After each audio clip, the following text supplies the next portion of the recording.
Are you a fan of Stephen King adaptations? Have you ever wondered which of his novels or stories has been adapted the most?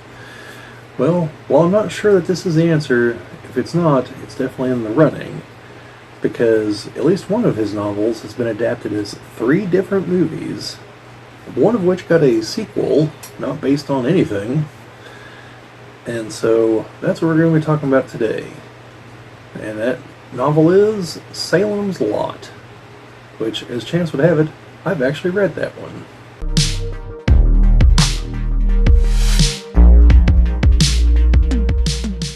This is the Geek Cabal channel. If you've not been here before, my name is Bobbie, and apologize if the noise of a fan is in here. This room gets a little warm, and I'm going to try to run this through a different editor, so I might be able to eliminate the noise, but I don't notice it a whole lot in the other videos where I've had it running, so hopefully it won't be a huge issue here. But yeah, so today we're going to talk about Salem's Lot, and I specifically mean the 2004 TNT version.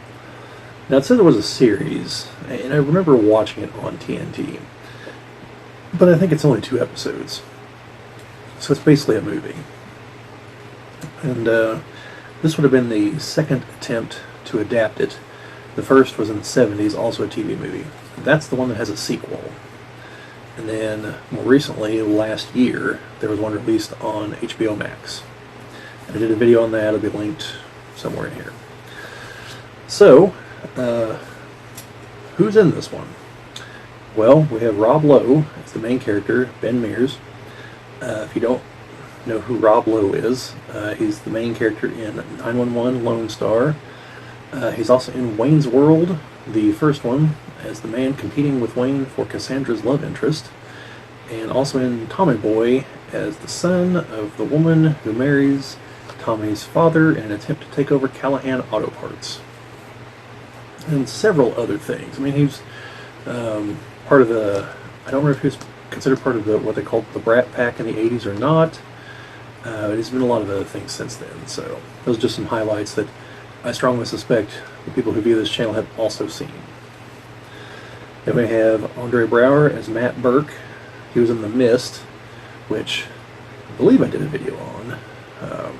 Don't recall right off the top of my head. I know it's one of the movies that I generally don't tell people how it ends, because it's one hell of an ending.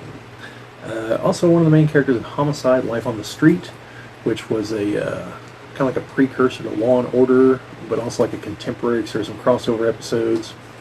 Very frustrating watching them on TV because they rerun Law and Order, but typically don't rerun the Homicide episode that goes along with it. So it's kind of frustrating sometimes. It's in several other things, but those are some of the highlights. Donald Sutherland as Straker, who is the daytime guardian for the main vampire. And he's in all kinds of things, but just as what I think my viewers here have probably seen, if their taste in movies is similar to mine, which I assume it is, Kelly's Heroes. It's a World War II movie with Clint Eastwood. It's a pretty good movie. The Hunger Games. He plays President Snow. And then he's in Outbreak. I can't remember his character's name. He's a general trying to keep the virus hidden. And numerous other things. Like he's also in The Puppet Masters, and yeah, it's a laundry list of movies. Yeah. And unfortunately, passed away. I believe Andre Braugher has also passed away, as has the next person on the list here, Rutger Hauer, who plays Barlow. He's the vampire, the main vampire. Probably best known for his role in Blade Runner is Roy Batty, remember right? Definitely like one of the most memorable monologues in any movie ever at the end of the movie as he's dying. Spoiler alert for a movie from 40 years ago. He's also played a vampire before. He was in Buffy the Vampire Slayer, the movie, where he played the main vampire. Pee Wee Herman was his assistant, not as the Pee Wee Herman persona. It's Reuben something. I can't do his full name. Got to jump in here for a moment. Paul Rubens is the guy's name, not Reuben something like I thought, because I just kept trying to think of Reuben Blades, but I knew that wasn't right. But no, it's Paul Rubens. That's what I was talking about. That's played Pee Wee Herman. That's who's in the Buffy the Vampire Slayer movie. So anyway, back to the video. And then Also in The Hitcher, and that was a horror movie with I think it's not a horror movie, but thriller, I guess. C. Thomas Howell, where he plays a murderous hitchhiker. I think that one's a real good movie. But I mean, he's in all kinds of other movies. Very prolific actor. James Cromwell plays the priest in the movie. I imagine my viewers most likely know him as Zefram Cochrane from Star Trek First Contact. He's also in like a couple Next Generation episodes as other characters, apparently. He's also in the movie Murder by Death, which is a very, in my opinion, very funny movie. It's kind of a spoof on various whodunit type movies. There's almost like a prototype for Clue that came later, and I think it's really funny. He's in it. Peter Sellers, I think it's Peter Sellers. Look at Larry Niven. Peter Falk plays Columbo, who plays a character kind of similar to Columbo, also kind of similar to Humphrey Bogart's character from The Maltese Falcon. I think that's who he's supposed to be parodying. And Alec Guinness is the blind butler, and Truman Capote is the man putting the whole thing together. And the other actors and actresses are known quantities too. I think Maggie Smith's in the movie. But it's very funny if you folks get the chance to watch it. And then we have Samantha Mathis as Susan. Now, the main thing I recognize her from is the Super Mario Brothers movie. No, I don't mean the animated one. I mean the live-action one from the 90s. She is the princess, and kind of her going over to the other world there, where Dennis Hopper as King Koopa is kind of a big part of the plot. She's also in the movie Pump Up the Volume, which was kind of a teenage rebellion kind of movie from the 90s with Christian Slater, where he runs a pirate radio station. Also in American Psycho. I don't remember who she is off the top of my head in that movie. I think she might be Patrick Bateman's fiance, maybe? I don't know, it's been a while since I've seen the movie. Also in Broken Arrow with, again with Christian Slater, but also John Travolta, where he plays the villain. He does a good job as a villain, about stolen nuclear weapons. It was an entertaining movie, don't take it too seriously though. Yeah, and then and there's, several other characters obviously in the movie. And a few actors I kind of recognized here and there, but I don't want this to take 20 minutes, so... Anyway, as an adaptation, it definitely diverges from the source material. As all three of the adaptations do, in fact. Then this one, among other things, updates the movie to what was then now, so the early 2000s. Whereas the original version and the 2024 version are like the book and take place in the 70s. So with this being an update, there's references of things like Ben Mears as an author. Well, he was a war correspondent, so he's in the war in Iraq. Or Afghanistan, I don't remember right off the top of my head which one, but it's one of the two. You have other things like that, like Andre Braugher's character is gay, and I don't recall him being so in the original, but and then there are numerous additional characters that were not in the book, as far as I recall. It's been a while since I read it, and I know they're definitely not in the other versions of the movie, just kind of random filler characters. Now I think they do fill out the story, so it's not a complaint they're in there, but it is a difference. And there's one scene in particular that I think all three versions managed to just not do overly well. I think this one has one of the better versions of it. It definitely is better than the original movie. And that is whenever Barlow confronts the kid, who I didn't write his name down, I can't remember his name, and kills his parents in front of him. And there's a little bit of a conversation about what it's like being a vampire. And in the original adaptation, Barlow doesn't talk. He's a Nosferatu type vampire. So Straker does all the talking in that scene and has most of the lines. This one, it is Barlow, and Barlow is a fleshed out character who looks human. I mean, it's Rutger Hauer. And you see him a few times before this point out tempting people. And so here most of the conversation is just gone. It's him kind of taunting the priest for the most part. And I don't right off the top of my head recall how it happened, how it went down in the 2024 version, but I know it wasn't well either. So it's interesting that all three movies have the scene, they just all mess it up compared to the book. So this one, it's definitely, there's definitely differences from the book. They took more liberties, and overall, I think it was good. I watched it a couple days ago, kind of broke it up, didn't watch it all at once. And Rutger Hauer's great and everything, so him being Barlow was pretty good. Donald Sutherland as Straker was really good. Rob Lowe was good as the main character. Now, the ending is definitely different. In the book, Ben Mears and the kid burn down the mansion that Barlow is living in, that the atrocities, a couple decades ago occurred in. And whenever they do that, Ben Mears is telling the kid that there was a big fire decades ago that swept through the town, and that the conditions are very similar now. And so by setting fire to the mansion, it's going to burn down a big chunk of the town, which is going to deprive the vampires of their hiding spots. He's hoping that will destroy them because he can't live with going door to door just taking out the vampires. So, in the one from the 70s, they imply that that's what's going to happen when they set fire to the mansion, if I recall correctly. In the 2024 version, the finale is at a drive-in movie theater, and they burn most of the vampires up in the sunlight. Here, they kill Barlow, and then burn down the mansion, and then it just kind of cuts away, like the vampires are all still there.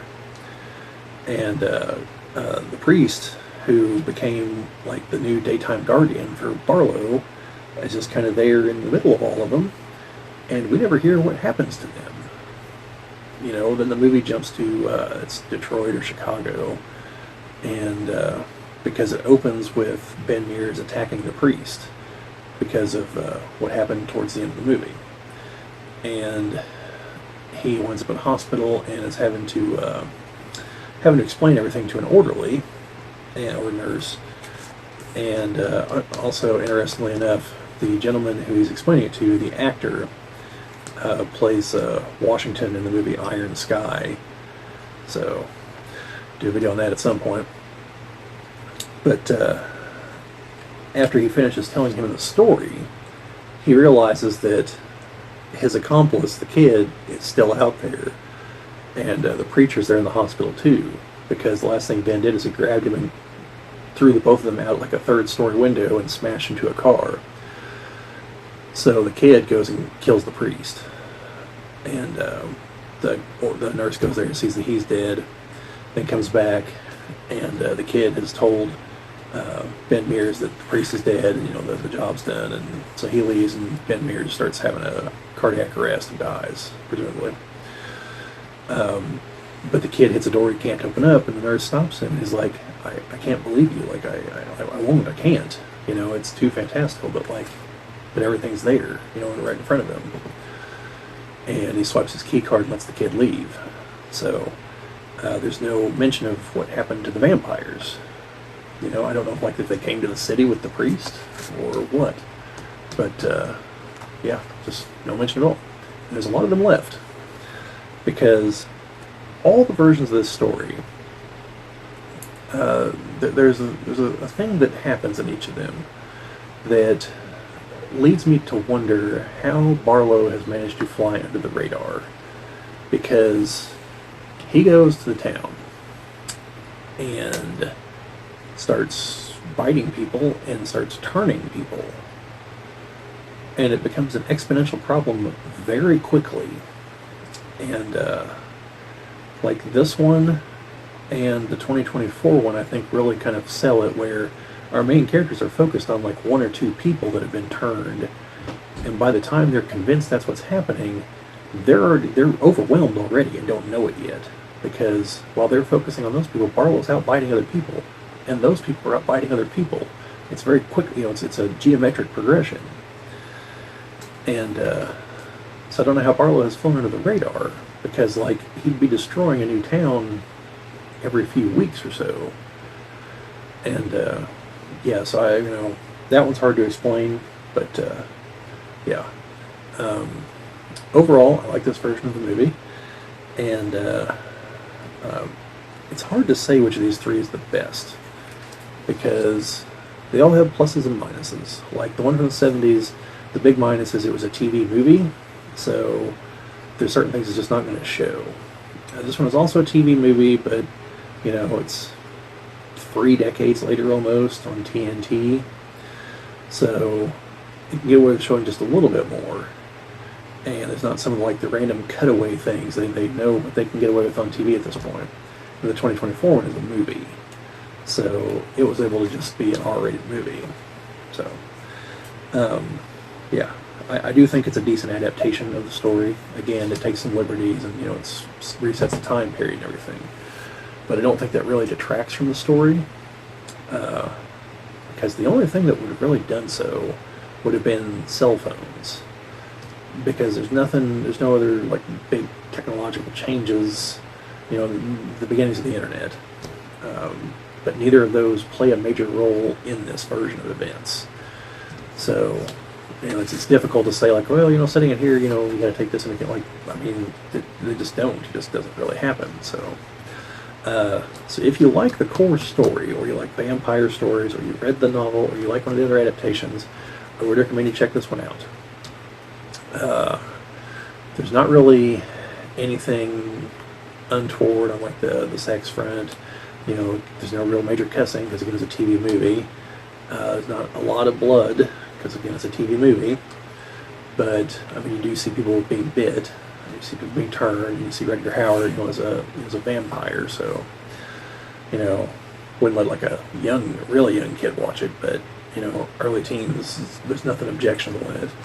I don't know if it's on streaming anywhere. I happen to actually own, I bought it on DVD, and so I'll double check that. There'll be the usual, if it's available on Amazon, there'll be the usual affiliate links if you want to check it out that way. But overall, I'd say it's probably a solid 7. Nothing overly fantastic to write home about. I do, like I said, I do think it's better than the one from the 70s, but I've seen them both a couple times now, and I've only watched the new one once, so it's hard to place it against that one. I'll have to rewatch that one sometime, and I'll have to do my overview of like which one actually is the best, and I'll actually have to watch the sequel to the original one. It's been a long time since I saw that. But yeah, I'll have to check those out. I'll do a video on those sometime. But anyway, let me know what you fine folks think. Have you seen the movie before? Do you like the other versions? If you're going to check this one out, do you have some irrational hatred of Rob Lowe that will prevent you from watching this? Or any of the other actors, I suppose. Your love of both Rutger Hauer and Donald Sutherland, and the chance to see them together, although I'm going to disappoint you, they are never on screen together. Will that be enough to convince you to watch this? Are you a big fan of Rob Lowe? You're going to watch this? I don't know. Big Andre Braugher fan? Are you a big fan of Homicide, Life on the Street? Any of those things, whatever else you want to talk about. Hit me up down in the comments. But otherwise, like, share, subscribe, all that fun stuff. Sharing and commenting, it would help us grow the channel. It was appreciated. And subscribing, obviously, that's the name of the game here on YouTube. That's our metric for success. And we thank all of you that helped us get over 500. And hopefully you stay with us. But, yeah, that's all I've got on this one. So, in the meantime, just watch out for that weird new couple who moved into the big house up on the hill. When kids start disappearing and one of them opens up an antique store, one of them just might be a vampire.